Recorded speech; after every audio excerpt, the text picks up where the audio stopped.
75 seat plus அமைச்சரவை இடம் 5 ராஜ்யசபா. காங்கிரசின் முக்கோண ஃபார்முலா. கடுப்பான திமுக.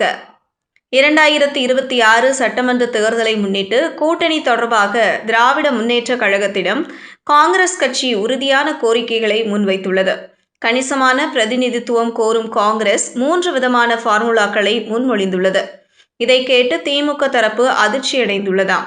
முதல்வரும் திமுக தலைவருமான மு.க.ஸ்டாலினை கடந்த 2 நாட்களுக்கு முன் சந்தித்தது காங்கிரஸ் குழு. தொகுதி பங்கீடு குறித்து பேசுவதற்காக முக்கிய ஆலோசனை கூட்டம் நடந்தது. கூட்டணி கட்சிகளுடன் தொகுதி பங்கீடு தொடர்பாக பேச்சுவார்த்தை நடத்துவதற்காக காங்கிரஸ் அமைத்த 5 பேர் கொண்ட குழு கடந்த புதன்கிழமை திமுக தலைமையகத்தில் முதல்வர் மு.க.ஸ்டாலினை சந்தித்தது.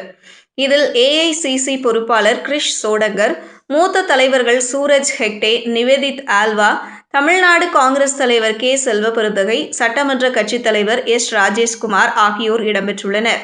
இதில் ஏஐசிசி பொறுப்பாளர் கிரிஷ் சோடங்கர் ராகுல் காந்தியின் ரைட் ஹேண்ட் போல செயல்படுகிறார்.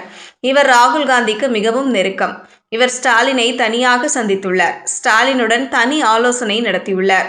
இந்த ஆலோசனையில்தான் அவர் முக்கியமான சில கோரிக்கைகளை வைத்துள்ளாராம்.